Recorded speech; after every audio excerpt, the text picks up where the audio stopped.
Attention, African industrial sectors, businesses and entrepreneurs.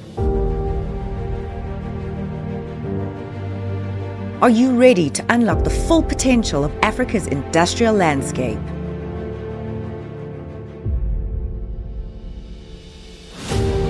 Introducing IMTV, your gateway to success in Africa's dynamic business environment.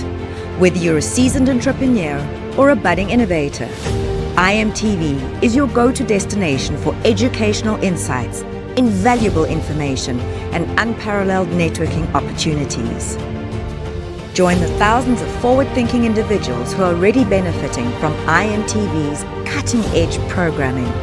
Tune in today and discover how IMTV can help you achieve your business goals and unlock new opportunities in Africa's thriving industrial landscape.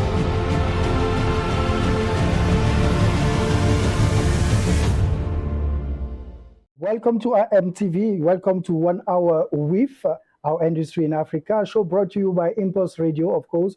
A show will be dedicated every week to present to you the opportunity and what to do and where to go. So today we have a business school called Regent, whose vision is to lead and provide entrepreneurial business and management education that will develop the business, I believe, in Africa. And for that, we have Mr. Mohamed Hoosen, who's online. I know that he speaks a bit of French, and I will start with his good side of the French side. Yes. So, bonjour and merci. I think those are the two, and I'll say au revoir. Those are the three words I managed to pick up in the 10 minutes before we got on. Okay, thank you very much to say yes to this invite, and thank you for your time. I know you're a busy person, so we will go and jump in on the topic of the day. Can you briefly introduce to our listener what is Regent Business School and what are you offering? Yeah, sure. Thank you very much for that. So Region Business School is a private higher education institution. We're based in South Africa, but we serve Africa, and in fact, we have students from across the world as well. But a good number of our students are on the continent, on the motherland, and uh, primarily we are a business school, and we cover all subjects relating to commerce, finance, management, human resources, supply chain. That is the strength of the programs that we run. Our programs are recognized globally, and we are also part of a Pan African network called the Honoris United Universities. There are 14 institutions in Africa that are part of the Honoris network, and Regent is a very proud member of that network. Yes, thank you for this clarification for our listeners. And to start, I will like to ask this question that I like to ask to everybody who come on this show. According to your research and your perspective, what is the current landscape in terms of what you're offering, in terms of the skills that we need to develop businesses and be able to compete against the rest of the world as African continent? Yeah, that's a very good question. I think although we are based in South Africa, we have a very much African outlook in terms of the skill set that we're trying to impart to our students. However, we clearly offer very competitive skill base that students from our institutions who graduated have applied and are working globally, internationally.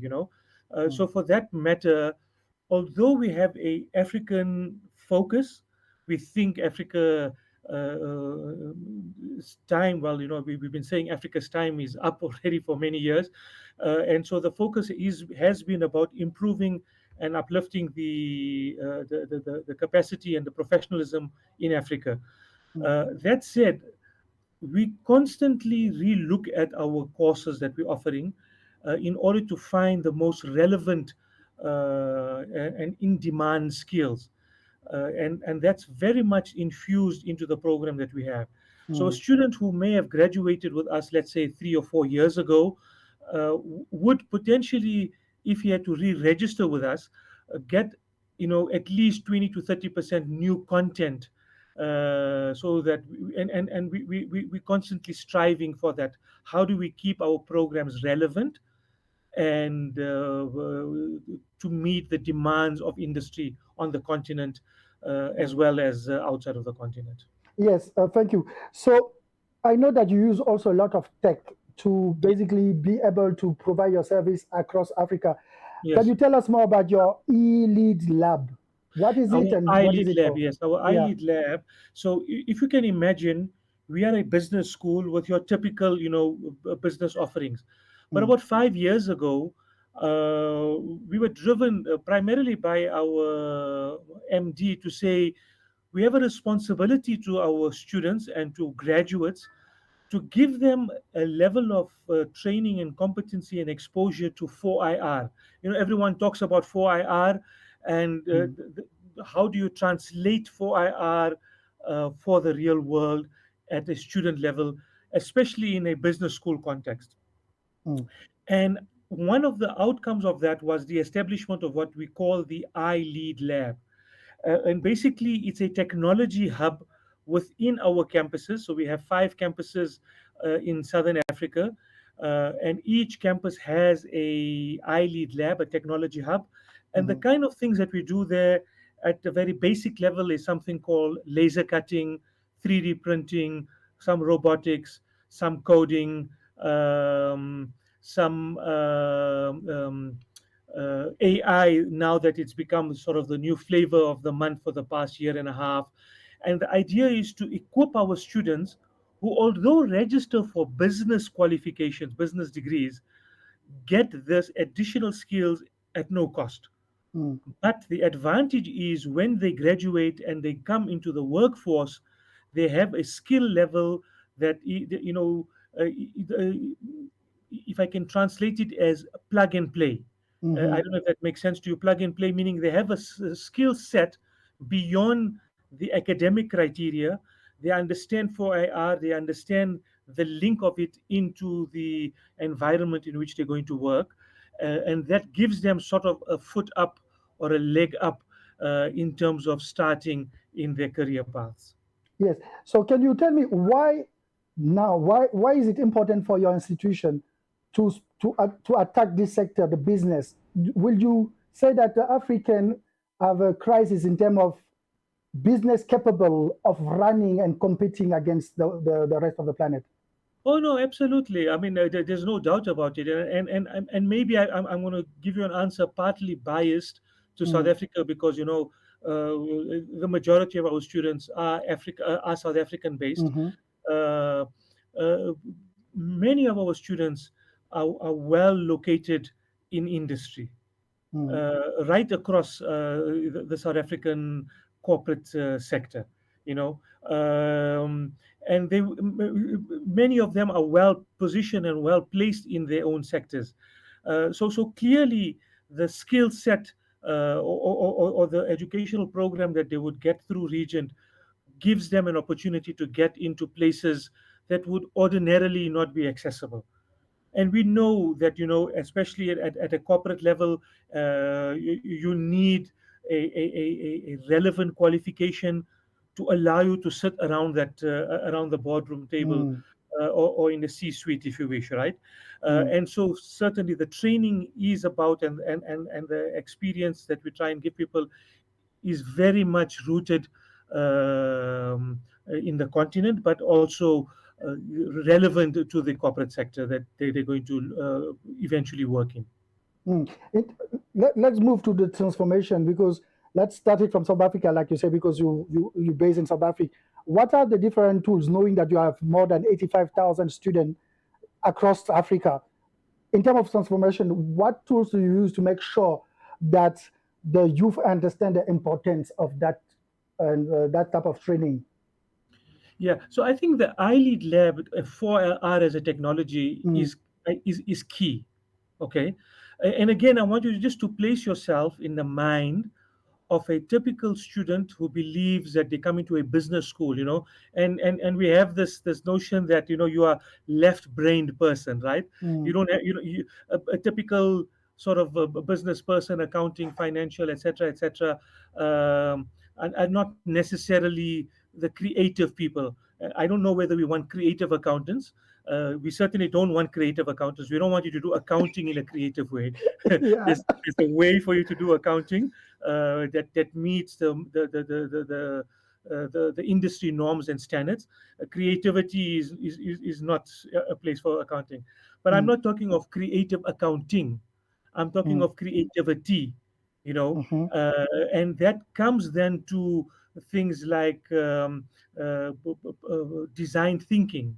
mhm, You know, in recent years, there's been a move at business schools globally to introduce concepts of design thinking into the curriculum and into the program, because the benefit of that extends beyond the formality of the course that you're doing. So mm, that's just one example. Of course, AI has become, like I said, a very big thing in the past 2 years in particular. And so institutions like ourselves are not only forced to, because there's a demand on us, but are leading or trying to lead the way in giving exposure to our students to start using those AI tools so that they don't get left behind. mm. Again, there is this notion that Africa sometimes is 2 or 3 steps Step behind the behind, yeah. West. And clearly, well, firstly, South Africa can demonstrate, Nigeria can demonstrate, Tunisia can demonstrate that we are not. We are on par, and in some instances, maybe even ahead of our Western counterparts, Mm, partly because we realize that there is a need for us to take leadership, and leadership isn't only on the continent, it's across. So those few things that we try and do outside of the formal program, if you wish, uh, helps to make sure that our students are relevant, our graduates are relevant, and are future fit and work ready when they graduate with Regent. mm. So tell me, what is the advantage to be in the collaboration with, you spoke about Honoris United University.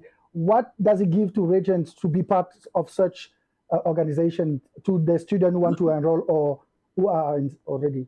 Yes, yeah. So the Honoris network on the continent, like I said, has I think 13 or 14 institutions. So one of the top medical universities in Morocco, on the continent, is in Morocco, is part of the network. Mm, The Nile University in Nigeria, one of the top private universities in Nigeria, is part of the network. We've got 2 or 3 institutions in Tunisia, one of the top design school and architectural schools on the continent out of Tunisia is part of the network. So just in terms of cross pollination, so we are a business school. mm, How do we leverage the best skills and knowledge across the network mm, so that we can draw on those and bring them within the institution?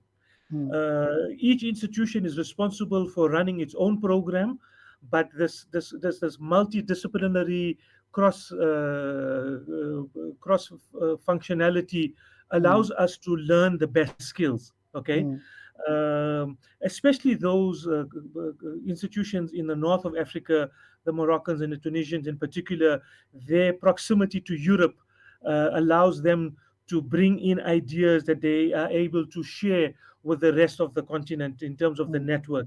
So that in itself has been great. Of course, Honoris has been a worthy partner in terms of bringing to us the best skills out there in the world, exposing.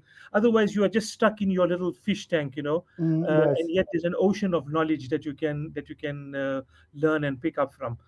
But each entity within the network certainly works as best as it can to try and pick up the most relevant skills, and also plays its part in contributing to the network itself.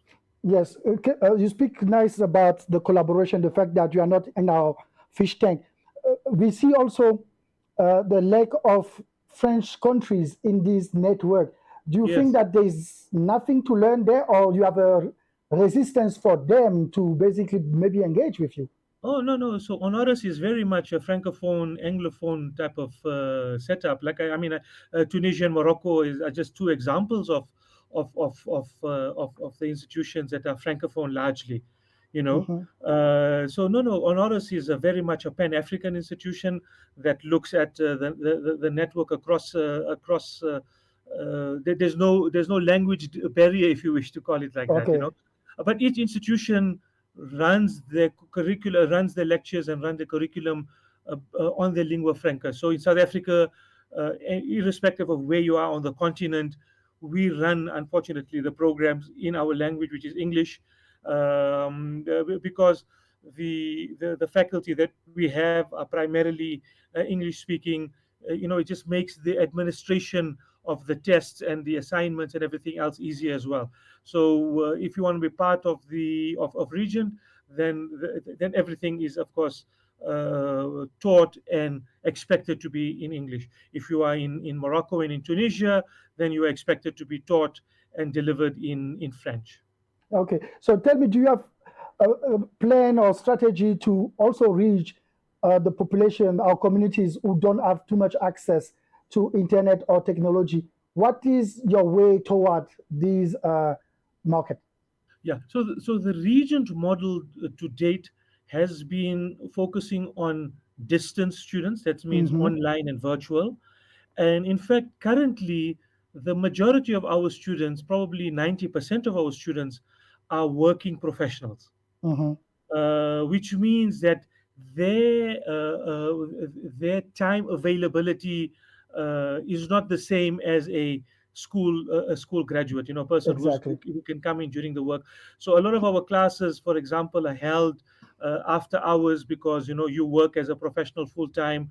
The way the curriculum is designed, it's to accommodate you as far as Mm. possible.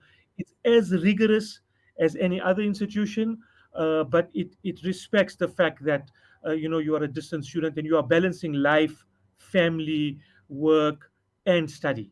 Mm-hmm. And that is a very difficult thing to try and balance. Mm. Um, so we have a number of students outside of South Africa, and even outside of SADC, for that matter. We have students, for example, from Kenya, from the DRC, a number of students from further north on the continent, who are part of the program, and they just have to make, if you are committed to improving and to getting a skill, then you have to make the sacrifice and the time to be part of Yeah. the program on an online platform. Exactly. You speak about your customer. So are you telling us that any company who will like some expertise or training is willing, whatever side, central, east, west, is welcome to basically apply or to join your training? Oh, very much so. Yeah, yeah. So companies and individuals, the majority of our students are individuals who, like I said, working professionals who feel that a qualification or another qualification will help them to grow in their own companies. So whether it's horizontal or vertical growth, or even for that matter, a skill set that will allow them to move on to another base. However, and I think it's key what you've raised here, there are a number of Pan-African institutions, companies that we work with. Mm. There's over 30 or 40 corporates, and I'll name just 4 or 5, and I'm sure they will sound familiar to you. So, for example, some of the banks based in South Africa, whether it is Absa Bank or Mm-hmm. First National Bank, they have an African footprint. Okay, Mm-hmm. if you think of even global entities that have a footprint in South Africa. So, for example, the likes of Microsoft, or the likes of I'm trying to think of some. You need to help me with 1 or 2 names. Yeah. Okay. That have this Pan African footprint. Step. Yeah. Full step. Yeah, and so clearly we try and work with as many, but that would be our first prize. We Mm-hmm. have a fantastic network in South Africa with a number of corporates that we know have a footprint outside of Africa, outside of South Africa, but it may be regulations in those countries that may be, what stops them from doing business with us. Mm. But yes, yes, no, no, we would welcome any corporate that may be listening to this to say, how can we find a program specifically to them. That's the other thing that we try and do. We try and find a way of tailoring a program, except the language becomes a slight barrier. So, Mm-hmm. if you are based in a fully francophone country and you are able to convince your employees to pick up another skill in English in particular, then it will be easier for us to deliver that Mm. program in English in any francophone country. Thank you. So before I let you go, I know you're busy and the time is running out. I would like to ask you why, if someone asks why Region Business School, can you give us your unique selling point? How many minutes do I have? About 8 or 12 or 15? You got No, 10 I minutes. think I think mainly I think we run a professional outfit. We are a recognized higher qualification entity, uh, firstly in South Africa and on the continent, and like I said, globally as well. We have students Yes. from Europe that are part of it, so they've recognized the value of it. I think the kind of qualification or the kind of content or curriculum that we deliver is relevant and contemporary. But maybe the last part, uh, I think we're probably one of the more affordable Mm, institutions on the continent. Clearly, in South Africa, we are. We play in a landscape of competing with the 12 or 13 private public institutions in the country, and we offer much better value for money as compared to the public institutions, mm. although we are a private institution. So regarding the landscape, before I leave, I wanted to know when you provide those services for, let's say, a business, especially in South Africa, will you say that you can help them or make them see or adjust their business policies to the reality of the landscape of the country? Yeah. So the programs that we offer largely Mm, are standard programs. But when somebody comes to us, and I can't drop names of the companies here, but yeah. we've had companies that come corporates that came to us with 50, 100, 200 students, and Mm, they say that they want some customizing of the program because it okay. addresses a particular need of a particular department. Because of volume and numbers, we can do that easily, and so Hmm. the qualification becomes very much centered around the need of the institution, of the corporate, of the business, but at the same time meets the need of the regulatory body. So we can't just make any type of program and put something together because you want it. We have Yeah. to maintain the rigor of the program, but we're able to customize it to the extent that we feel it meets your needs. So clearly, that's something that we can do. Thank you very much. We hope that you're going to have the pleasure to come and visit your locals so that we can show our listener and viewer that the school is ready to welcome you and you are ready to enroll to their program. Thank you, Mr. Hoosen. We hope to see Merci you soon. beaucoup. Merci. Uh, Thank you very much. Bye bye. Au revoir. So thank you for our listeners today. You know you can reach all those programs from where you are, so you don't have to stress about traveling anymore because the technology can do the job. So thank you to have listening to an hour with Africa with Tengi with your sector, and see you next time.